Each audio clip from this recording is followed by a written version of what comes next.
July 1977, July 9th letter kept hidden from devotees and the severe consequences of this. Here I will share the evidence that Ramesvar did not actually send the July 9th letter to the temple presidents, and I will examine why he didn't, as well as seeing the severe consequences of having not sent this letter out. Generally, my intention is to just present the facts and stay away from speculating what could have been.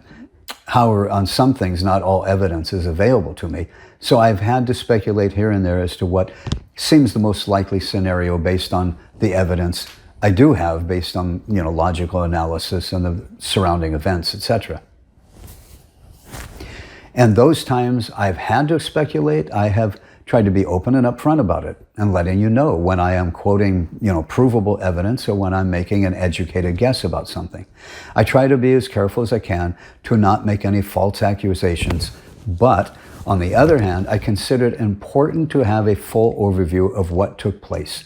The fact is, all the circumstantial evidence that I found, which I will give shortly, is that this letter was not mailed out. There were severe consequences and ramifications because of this. This needs to be understood in order to really understand what took place and why. But at the same time, as I said, I have to be careful not to make false accusations. The best way I know to do this is to give my best educated guess as to what happened based on the evidence we have, and yet let everyone know that the following is my best guess. It is based on circumstantial evidence. I also did this regarding Srila Prabhupada having discussed with Tamal before the May 28th meeting his plan to set up a Rtvik system for initiations after he departs. There is no recording of that discussion that we can point to as solid evidence that this did take place. However, all surrounding evidence points only to that conclusion. We have Gauridas Pandit's word, and as he was present in those meetings, Tamal Krishna himself has admitted this at one time, that Prabhupada spoke about this before the meeting. And we have the most peculiar nature of the GBC's questions that they asked Srila Prabhupada and his responses. None of their questions or Srila Prabhupada's response or their response to Srila Prabhupada's response makes any sense at all if he had not talked about setting up a Rtvik system prior to the May 28th meeting. All of this becomes overwhelmingly compelling evidence, and as such, for the rest of the analysis of the meeting and onward, I have presented it as an actual fact, at least for the purpose of making our case and for the rest of the presentation, making the presentation go smoothly. And here I'm going to be doing the same thing. Regarding the July 9th letter, as to whether or not it was actually mailed out to the temple presidents in July of 1977, even any time after that date for that matter, except for the July 21st letter that Ramesvar sent to the GBC members saying he was about to send it to temple presidents. All other evidence points to the fact that he didn't do this. Therefore, for the purpose of trying to present a comprehensive view of this issue and what really took place, I am taking this to be a fact. The copies of that letter were not mailed out to the temple presidents.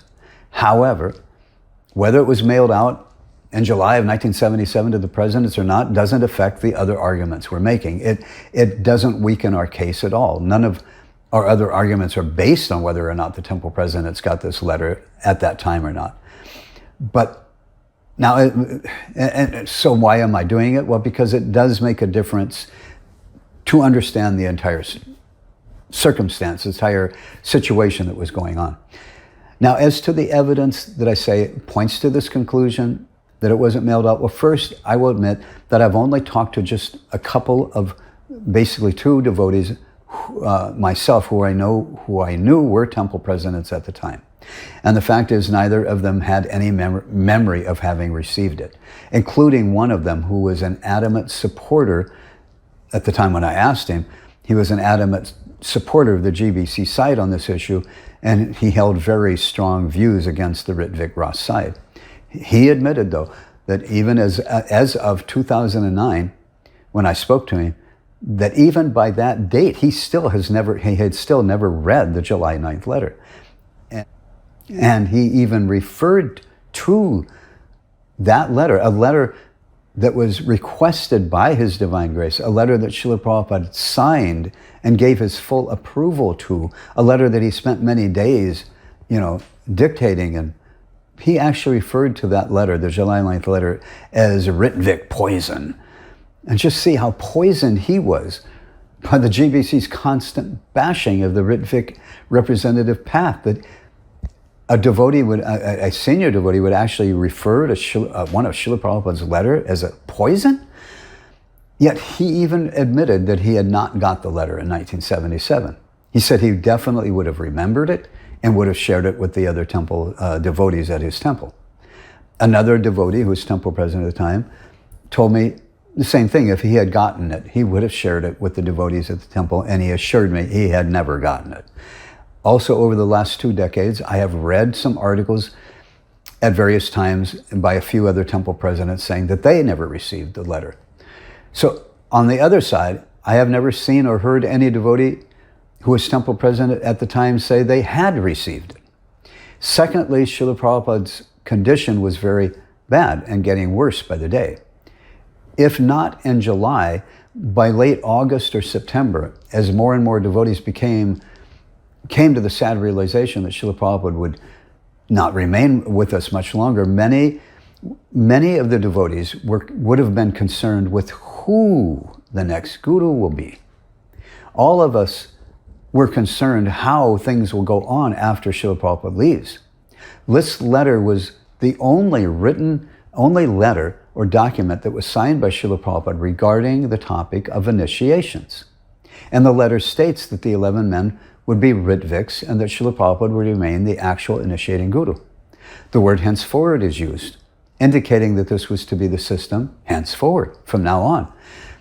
If a temple president would have received this letter in July, or at least, and he had it in July, and then at least in July, maybe August, by September, there is no doubt that they would have been wondering if this Ritvik system was the system that Srila Prabhupada wanted for after his disappearance. That would have most certainly been the conclusion reached by a number of temple presidents had they got this letter at that time. And by many other devotees, that because they would have shared this letter with all the devotees at their temples. So many devotees would have had that, would have wondered if that was if this letter did not represent what Srila Prabhupada wanted for after he was no longer present. Again, it is most absolutely certain that the temple presidents would have then brought this up to their local GBC and asked them, if this were the system, once Srila Prabhupada leaves, is this the system that we will follow? Especially the temple presidents who were in the zones of one of those 11 who were named in the letter. By the end of the month, the GBC will have reached the conclusion that this letter was only to apply while Prabhupada was present. And the GBC concluded that the 11 men named here would then become actual gurus on Prabhupada's disappearance. That, the GBC reached that conclusion at least by the end of July. I will get to that shortly. With that understanding by the GBC, and with the understanding that had this letter been mailed out to the temple presidents, and certainly, most certainly, some of the temple presidents would have been asking their local GBC if this system described in this letter is what Prabhupada wants for after he leaves, then their local GBC member would have informed them no, as they would have then had to explain what the GBC felt was the actual system. And they would say no, that when Prabhupada met with the GBC met with Srila Prabhupada in May, he had given a verbal instruction. He had said that these Ritviks were to become actual gurus upon his disappearance. Believe me, a number of temple presidents, while they respected the GBC, they also knew that these men were not qualified to become actual guru. They were not on the Mahabhagavat platform. The temple presidents were as much aware as that. As well, recall that just a few months earlier, toward the end of April, the Tamal Krishna himself had that same exact understanding. As he told Srila Prabhupada, he knew he wasn't qualified. And then he said he told Srila Prabhupada, he had assessed all of Prabhupada's disciples, and he told Srila Prabhupada, no, none of them were qualified. That was Tamal's own assessment of himself and the others. The temple presidents would have had that same assessment. They would have had that same understanding. The point is, if this letter had been mailed out, the temple presidents would have most certainly have brought this topic up of initiations after Prabhupada leaves, and that would have basically led the GBC to inform those temple presidents that these men would have become Srila Prabhupada's successors. They would have become the actual gurus, regular gurus after he departs. Since that isn't stated in the letter, then this would have led a number of temple presidents to then ask the GBC, actually demand the GBC to go back to Srila Prabhupada and ask him to confirm that this is what he wanted in a written statement with his signature. The fact is, none of this took place. The fact that there is absolutely no record, no article written about this, no evidence, and no one has ever written an article saying that a temple president saying, oh, I got the July 9th letter and I was wondering if this was the system and I had this conversation with my GBC. Nobody has ever come forward and stated these things. And there's just no evidence at all that any temple president ever had this discussion with their GBC. There's just no evidence that they have ever gotten this letter. For me, this is alone solid proof enough that the letter was not mailed out to the temple presidents as it was supposed to have been. There is absolutely no doubt that these conversations would have taken place if the temple presidents had received this letter. In March of 1978, the GBC wrote and distributed an official paper that dealt with initiations now that Srila Prabhupada was no longer with us. That paper gave the names of 11 new acharyas, and it mentioned the list where Srila Prabhupada had given the names of those 11.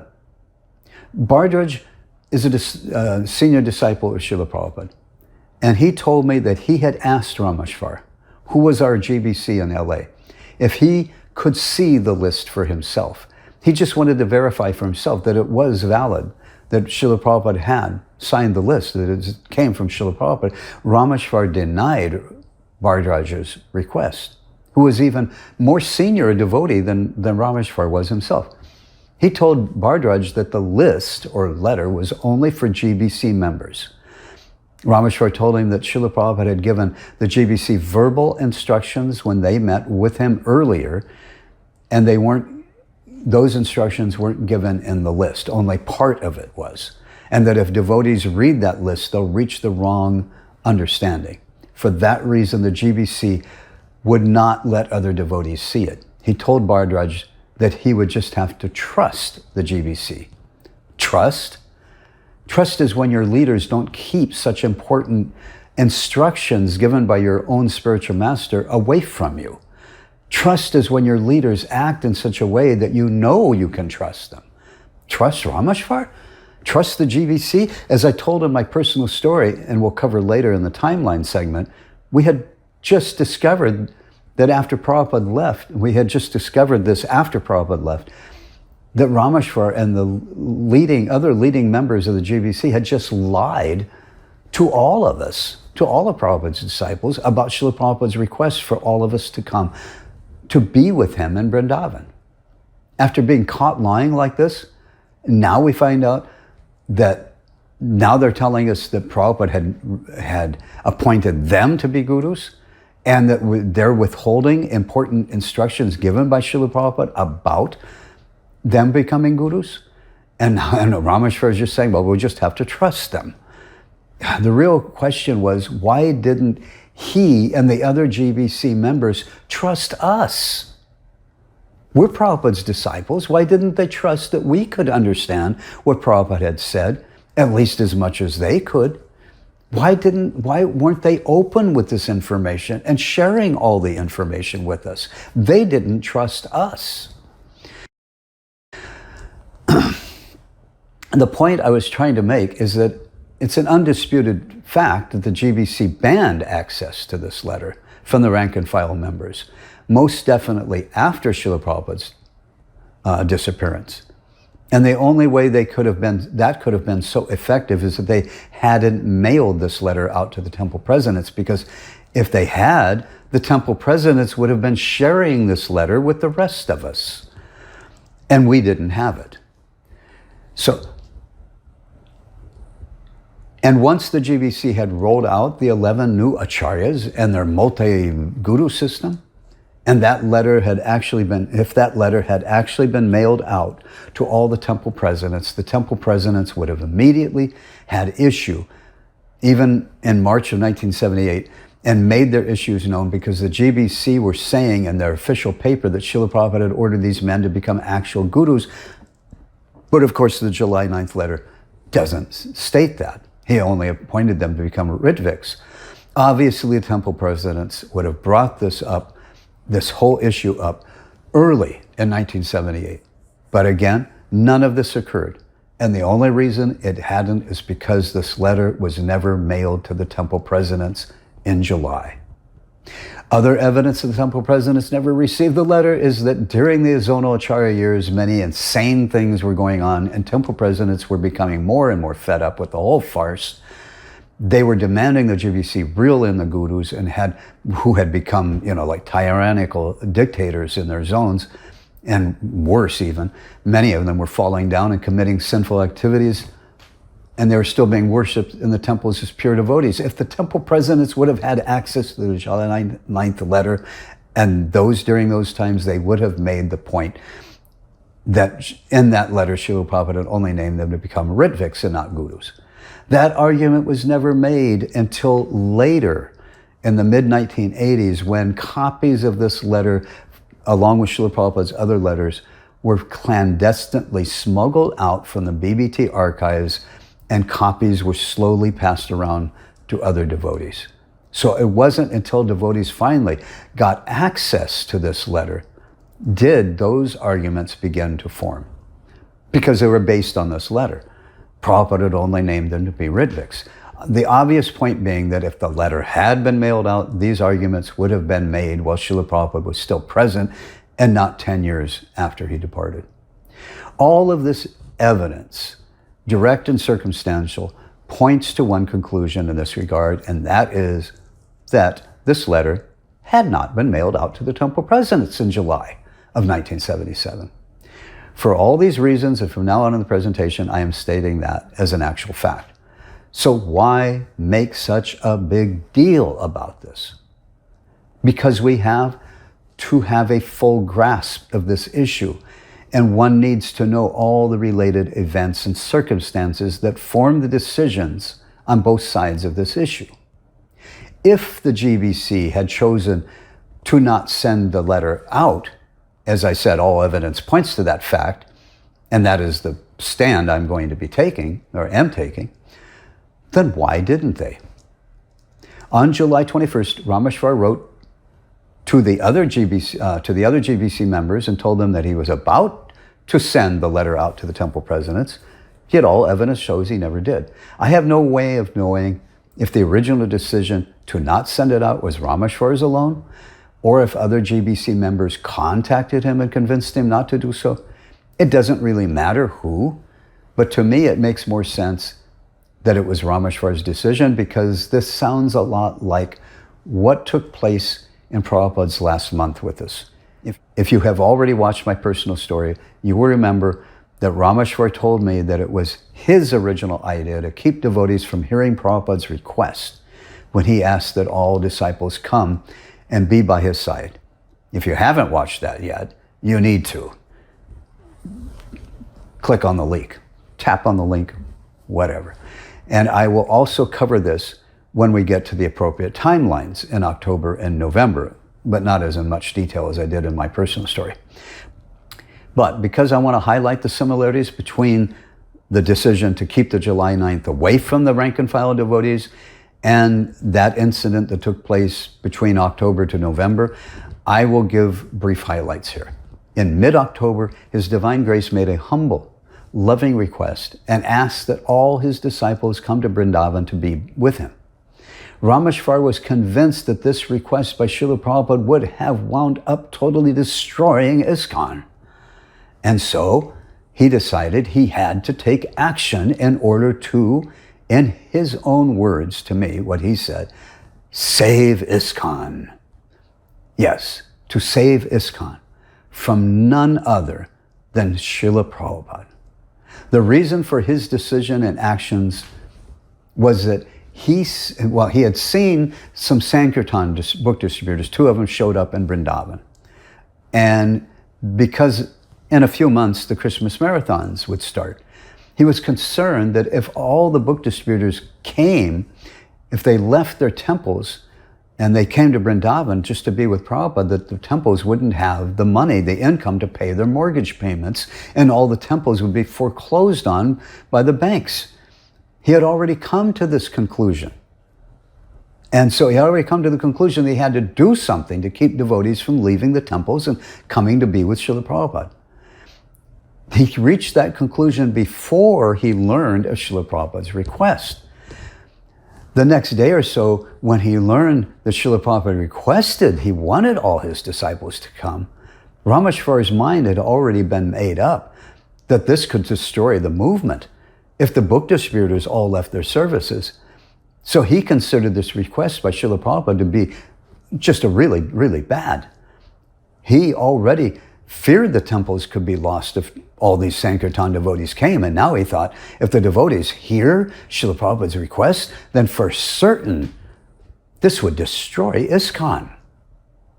He became so convinced that Prabhupada's request was so bad that he decided he had to do whatever it took to, in his own words, save ISKCON. One reason I know what he was thinking and what happened is that shortly after Srila Prabhupada departed this world, Ramesvar actually sat down with me and told me everything. How that came about and how it came about, when he saw the Sankirtan devotees, he revealed all of this. And he revealed to me his thinking, his rationalization process.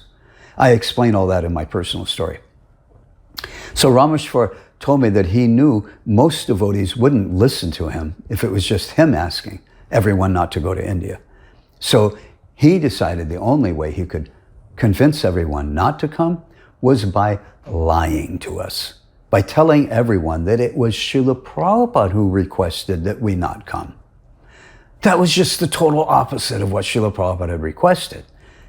In the October timelines coming up in this chronological timeline section, I will give the evidence that proves that this did in fact take place. And that evidence shows that this whole thing of keeping devotees from coming to be with Srila Prabhupada, that it made Srila Prabhupada sad in his last days with us.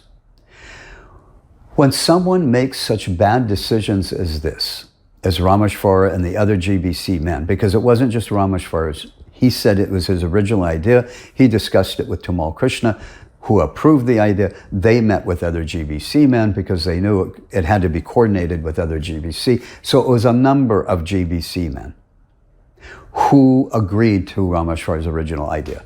And when someone makes such bad decisions like this and uses such convoluted rationalization to take offensive actions against their own spiritual master, to lie using his name, to lie to all the devotees en masse all around the world. He was lying to all the temple presidents, telling them not, make sure the devotees don't go to be with Prabhupada.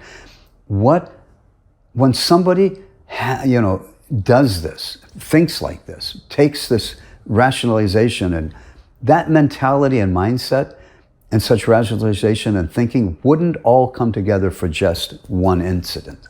Rather, that mentality would have been present for some time and would have influenced these men to make other similar blunderous decisions as well.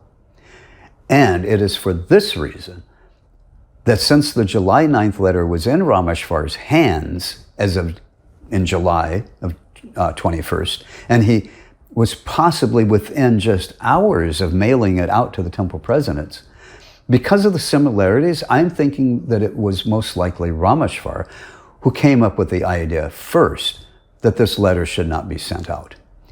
And years later, in 1984, when I found out that all of Srila Prabhupada's letters had been banned, Rajendranath, who was the manager of the BBT, and I'll put in the timeline in 1984, I'll just mention it, but Rajendranath was the manager of the BBT at the time. I think I actually put it in my personal story. And he told me at that time, in 1984, that it was Ramesvar's original idea to ban all of Srila Prabhupada's letters from the devotees. Rajendranath told me that Ramesvar then met with Tamal Krishna, and Tamal Krishna agreed, and they presented it to the rest of the GBC, and they agreed. So the same pattern. Ramesvar has an idea, he talks it over with Tamal, and Tamal agrees, and then they meet with the rest of the GBC, and that becomes the plan. So why did Ramesvar want all of Prabhupada's letters banned? Well, according to Rajendranath in 1984, he told me that Ramesvar had told him that basically the same thing that Ramesvar had told Bharadwaj in 1978, which I will also mention in the appropriate timeline. And that is that there were some letters by Srila Prabhupada that only gave part of the instructions, and that the other part he had given verbally to the GBC. So Ramesvar's argument why all the letters should be banned was because, if devotees only read the letters, they will reach the wrong conclusions because they won't know the other part of the instructions he had given verbally. And the devotees will think the GBC are not managing the movement properly. And then they'll rebel against the GBC and the movement would fall apart. That was basically what Ramesvar had told Bharadwaj in 1978. It's what Rajendranath then told me in 1984, why Ramesvar and what Ramesvar had told him and why the letters were being banned. So I have put all that together to reach my conclusion that it would most likely have been Ramesvar who decided not to send out the July 9th letter. Ramesvar had become convinced that the July 9th letter would mislead everyone and make us reach the wrong conclusions. And what wrong conclusions would that be? Let me explain. If it all really goes back to the totally wrong and misleading GBC report of the May 28th meeting. In July, when Tamal walked out of Prabhupada's room with the signed copy of the July 9th letter, he understood at that time that this letter documented the system that Srila Prabhupada wanted in place for after he departs. So the conclusion was shared, that conclusion was shared by both Tamal and Gauridas Pandit, who is the only other devotee in the room with Tamal, and Srila Prabhupada, with Srila Prabhupada, as the letter was being dictated. So Tamal shared that view with Jasodanandan and other leading men at the time. And as we see, right up to the July 21st, Ramesvar was just ready to send this letter out to all the temple presidents, and something changed his mind at the last minute.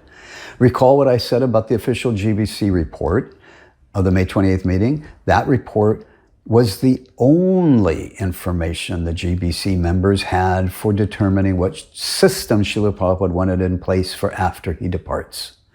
Since the May 28th meeting, the only information that Ramesvar and the other GBC members knew about what Srila Prabhupada had, well, at least supposedly said. So in essence, that report stated, Srila Prabhupada will appoint several devotees who shall perform initiation after his disappearance. The disciples they accept will be theirs.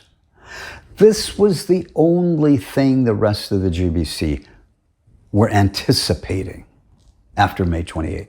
Obviously, at least a number of the leading GBC men were anxiously waiting for Prabhupada to make his selection, because whoever he names, they will become the next acharyas in our disciplic line. At least that's what the members of the GBC were thinking Srila Prabhupada had said, because that's what the GBC report said he had said. So when Ramesvar wrote the letter to the GBC, it was on the 21st of July. He most likely had the July 9th letter for only a day or two before, because as I've shown in the previous timelines, Jasodanandan had seen Tamal going back to Prabhupada's room in the evening of the 9th And then the next morning, on the 10th, he saw Tamal had the signed letter with Prabhupada's signature. So that means the letter probably wasn't mailed out from Vrindavan until the 11th or 12th or so. It would take about a week to reach America, which be put it around the 19th, 20th, who knows how long it took him to mail it and how long the letters took. So he probably didn't have that much time after he got the letter until he wrote the July 21st letter to the GBC. He probably didn't have that July 9th letter that much time. And so it was just starting to soak in as he was reading it what this really meant. And he thought, he was excited because his name is on the list. He made the grade. Srila Prabhupada has only selected 11 disciples, and Ramesvar, his name is one of them. This means he is going to become one of the next acharyas in our line. He will soon be sitting on a Vyasa-san, and he'll have hundreds of disciples, thousands of disciples worshiping his feet. But just before he sends out copies of this July 9th letter, wait, Ramesvar notices a huge problem. This letter only describes the men that Srila Prabhupada had selected as being Rtvik priests only, who only conduct the process of initiation on Prabhupada's behalf, where Prabhupada remained the actual guru. What? Ramesvar thinks that, this is not good. This is not good at all. Srila Prabhupada's health is crucial. He could leave this world at any moment. If Ramesvar sends this letter out to all the temple presidents and they share it with all the rank and file members, and then Srila Prabhupada leaves, everyone will be totally misled. They'll be thinking that these men are the only to be Ritviks.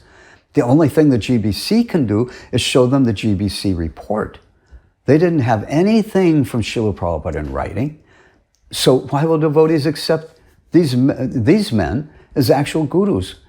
When the letter, the only thing that's written with Srila Prabhupada's signature on it is he said they're going to be Ritviks. Ramesvar must have thought that Prabhupada just wasn't thinking right, or whatever he thought. For whatever reason, Ramesvar decided, and I'm saying Ramesvar, as I said, this is a bit speculative. I don't have absolute proof, but it makes logical sense. It could have been one of the other GBC members. Okay, it could have been Tamal, and then he called Ramesvar. It could have been any of the other 11 who, got that July 9th letter. But of course, the only ones that had seen it at this time were Ramesvar and Tamal, because Ramesvar had just now sending the letter out to the other GBC members. So really, it was either Ramesvar or Tamal, and I'm pretty sure it was Ramesvar. So I'm just saying this. It is speculative, but all the evidence points to that. So for whatever reason, Ramesvar then decided that in order for these men to be accepted as gurus, which Ramesvar is convinced is what Srila Prabhupada really wanted, because that's what the flawed GBC report said. So he's thinking that, it would be best if devotees just don't have access or see this July 9th letter, because it's just going to confuse everyone. Devotees will refuse to accept them as actual gurus when Prabhupada leaves, because all they're going to have is this letter that says they're appointed as Ritviks. So he was thinking this would just become a big mess.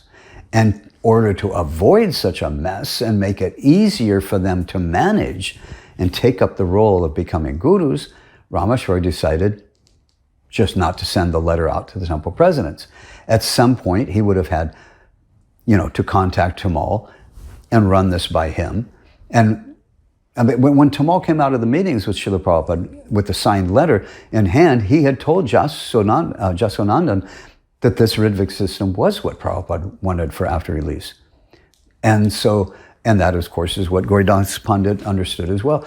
But when Ramesvar, would have contacted him and told him, his plan not to send out the letter and told him why, most likely Ramesvar convinced Tamal, based on that May 28th GBC, record of the GBC, the record of the May 28th meeting, that Srila Prabhupada had said they were going to be regular gurus, and that's not what it says in this letter. And he must have convinced Tamal that he must have misunderstood as he was getting the letter dictated from Prabhupada, that he misunderstood what really, and it's just only for while Prabhupada is present. And it could not apply to after Prabhupada leaves. And so somehow or other, Tamal became convinced, because he was already convinced. Tamal was already convinced that's what Prabhupada wanted, because he stood up for that. When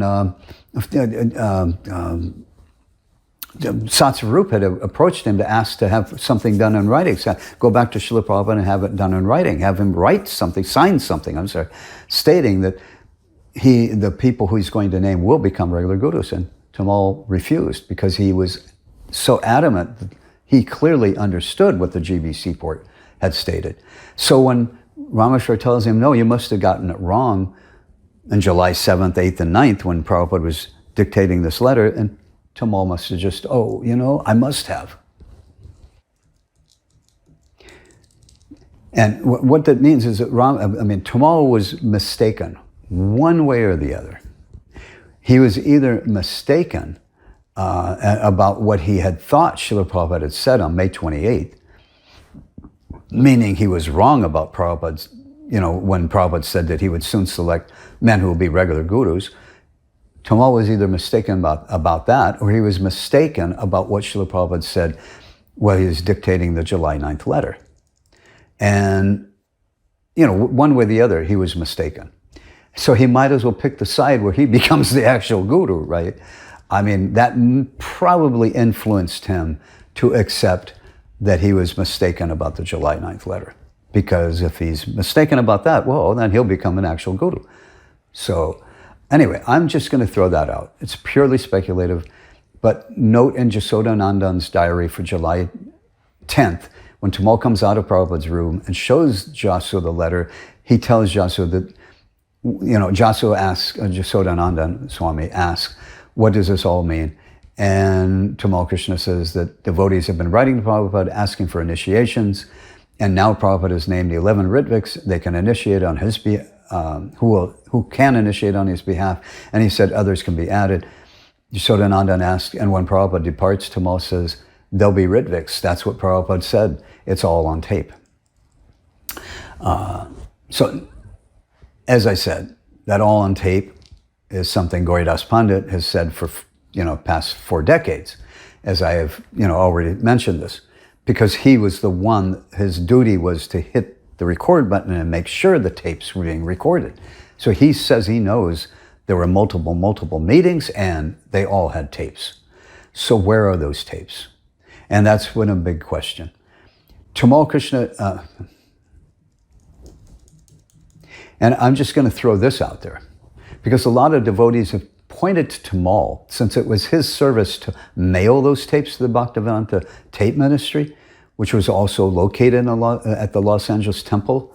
So a number of devotees, including Gauridas Pandit, have at times assumed that it must have been Tamal who did something with those tapes. But I'm just going to throw this out, because I just thought of it now as I'm recording the video, and that Tamal was going to had to mail the July 9th letter. He had to mail the actual original letter to Ramesvar on July 9th. Well, we know it was July 10th that he got the signature of the letter. So he was going to mail it on July 10th, 11th, 12th, sometime he was going to mail this letter, and he had the tapes from those meetings that Ramesvar is in Los Angeles, the tape ministry in Los Angeles. It could very well be that mailed the tapes to Ramesvar, so it was just one package. He mailed the tapes and the letter together in one package. It's just a little bit speculative, but it's possibility. So instead of Tamal being responsible to what happened to these tapes, could have been Ramesvar. Since he's still around, we need to ask him. And if if he knows what happened to those tapes, if he got them or not.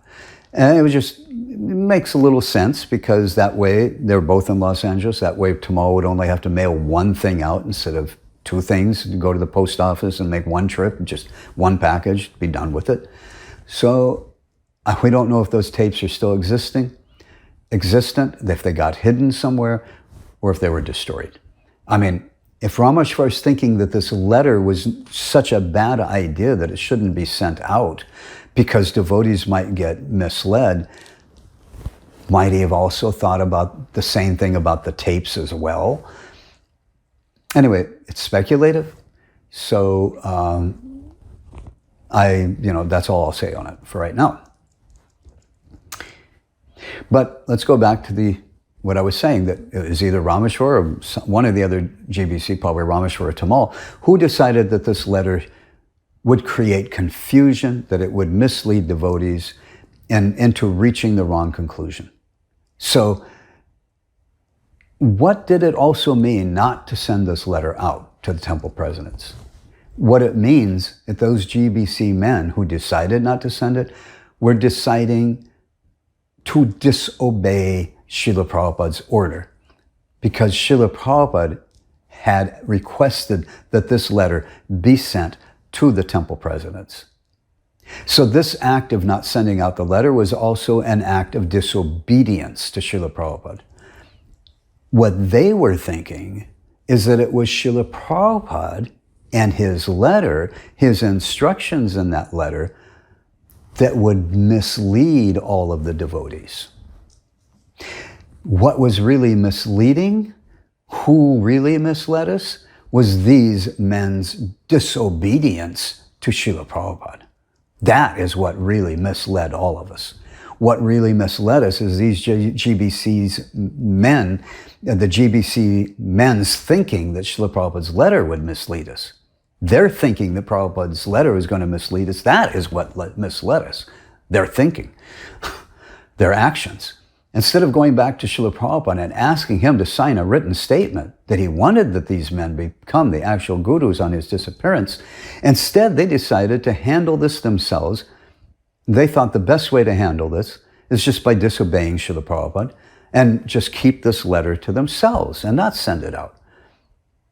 I mean, that's actually and they decided that that would be better for ISKCON, to disobey Prabhupada and keep his instructions, keep devotees from reading what he wrote. That would be better. That's going to keep ISKCON together. And that's the same exact thing that Ramesvar told me why he decided not to let devotees know what Srila Prabhupada's request was in October of 1977, when Prabhupada requested all his disciples to come and be by his side in Vrindavan. Ramesvar thought Prabhupada's request will wind up destroying ISKCON, and so he had to take whatever action he had to do to save ISKCON, which meant he had to keep Prabhupada's last request from being known, and he had to lie to all the devotees and tell all of us just the opposite of what Prabhupada said. And that was just to save us from Prabhupada, because he was convinced Prabhupada's request, Prabhupada's words, Prabhupada's request was going to destroy ISKCON. And just see how, for this letter, they're thinking that it's Srila Prabhupada's request, Srila Prabhupada's instructions, Srila Prabhupada's letter that will mislead us and could wind up totally messing up ISKCON. These men had decided it would be better for ISKCON to prevent us from reading the letter on this most important topic that His Divine Grace wanted us to read. And in March of 1978, when the GBC rolled out the 11 new acharyas and their brand spanking new multi-guru system, they only informed us that Srila Prabhupada had given a list with the 11 names on it, and that he had stated in that list or that paper the same as he had said when the GBC met with him in May of 1977, that these men would act as Ritviks while he was present and would become actual gurus after he departs on his disappearance. They could say things like that because none of us had access to that letter to see for ourselves. What really bothers a lot of us, because we gave our lives to Srila Prabhupada and his mission also, is that these GBC men were keeping all knowledge about what Srila Prabhupada wanted regarding future for gurus, initiations, etc. They were keeping all that information to themselves, and were not sharing that information with the rest of us.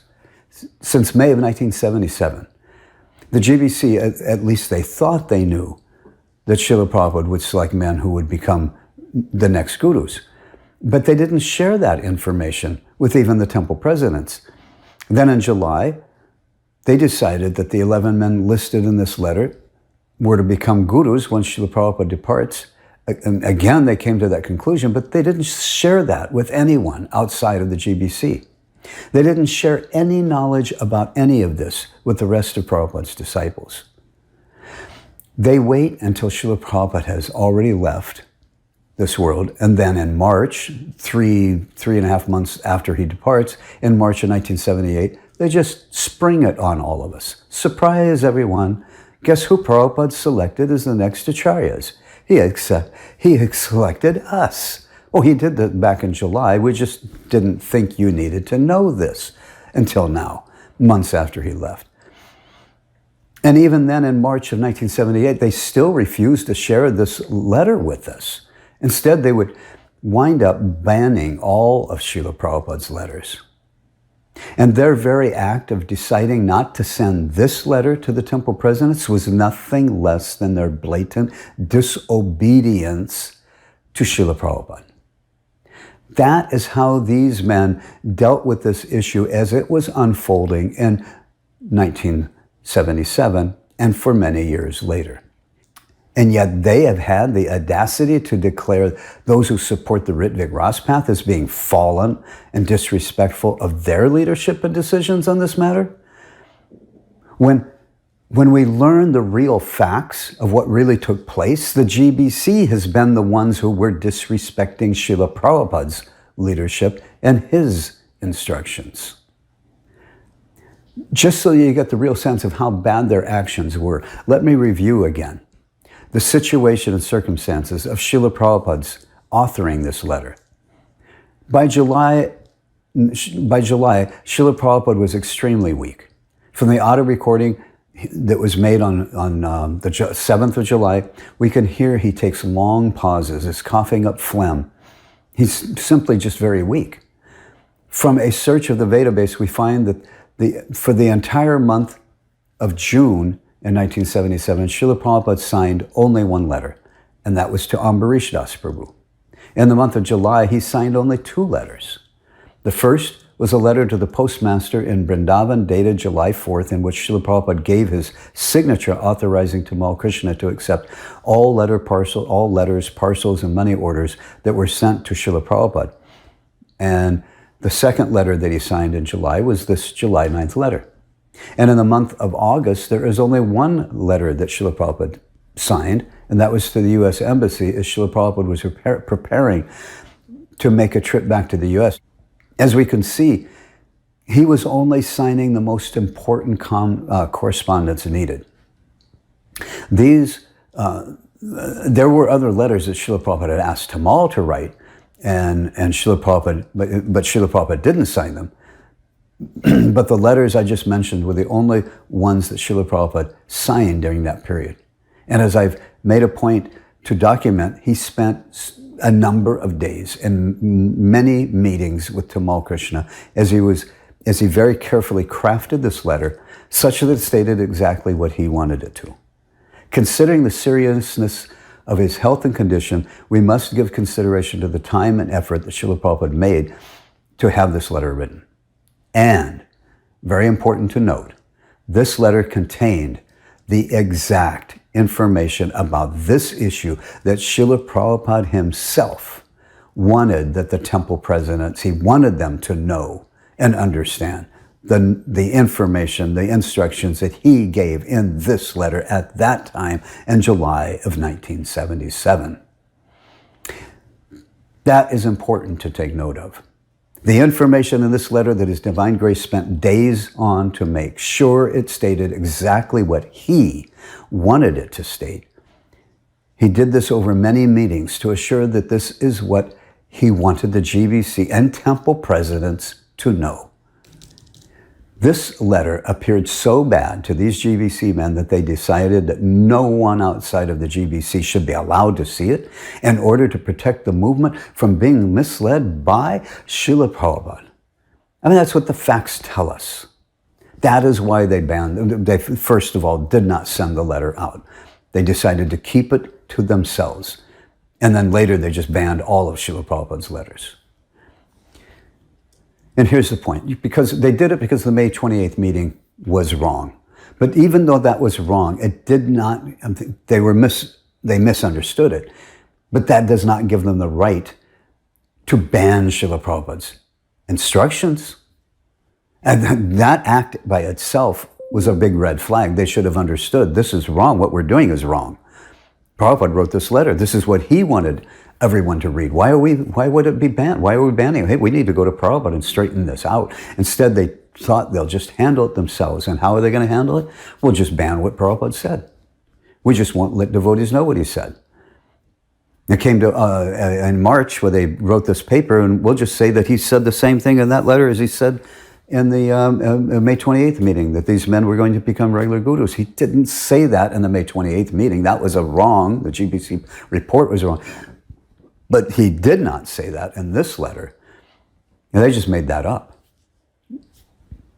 They wanted to convince us that their understanding was the right understanding. They wanted us to understand that because that's what they understood. And it was all based on a false and wrong pretense. But still, it doesn't let them off the hook for disobeying Srila Prabhupada's request to send this letter out. They had committed a great offense by such thinking that Prabhupada's letter would mislead us. And then their actions amounted to, it was just a direct, blatant disobedience to Srila Prabhupada, to his request. So I ask, who misled who? These GBC men were convinced that it was Srila Prabhupada and his incomplete, they thought his letter was incomplete, letter that would mislead us all. Because it didn't state that they're totally wrong and led understanding was that Prabhupada was going to name these men to be gurus, so it didn't state that. But who was misleading who? The fact that these men came to that conclusion back in 1977 tells us a lot about their characters and their ability, or lack of it, to make the best decisions on such critical matters. It was one thing that the May 28th report was so wrong, but their decision to keep this letter from the rest of the devotees, to disobey Srila Prabhupada, that stands by itself as a whole separate failure. When we look at all these issues and analyze them, it was the GBC men who were reaching the wrong conclusions and making one wrong decision after the other on this issue. And why would that be? Well, Tamal Krishna once admitted in 1980 at the Topanga Canyon meeting that he had strong desires to want to lord it over and control others. He had strong desires to want to be in charge. And so did Ramesvar, and so did Hamsaduta, Kirtanananda, etc. They had such strong mundane desires to want to be guru for all the wrong mundane reasons that those strong desires kept clouding their thinking and made them reach all the wrong conclusions, one time after the other, and make all wrong decisions when it came to this Rtvik Guru issue. Actually, from my personal experience, I made an ancillary note regarding Tamal, what I call Tamal's plan to take over ISKCON. I put that as a separate ancillary note, and I'll relate to you what I knew of that plan and what I knew of it back in 1975 or 76, whenever it took place. Anyway, where he wanted to basically take over ISKCON. You can watch that if you want. It's a separate ancillary note. It's not really important to understanding this issue, but it's just to understand a little bit about who these people, what their really motive was. I mean, because that Tamal himself admitted that that was his strong desire at that time. He admitted that in 1980. They had that strong desire to want to control others. And so he wanted to be a big, big guru. And this is what clouded their thinking It clouded their thinking on May 28th when they met with Srila Prabhupada, and Prabhupada's talking about Rtvik, and then he talks about on my order be actual guru, and they just put it all together. Oh, he's going to name, the people he's going to name are going to be regular guru. And then when the Prabhupada came out with the July 9th letter, they're like, oh, this is bad. This is really bad. We can't let devotees see this, because Prabhupada, for some reason, he didn't put down that we're going to be regular gurus.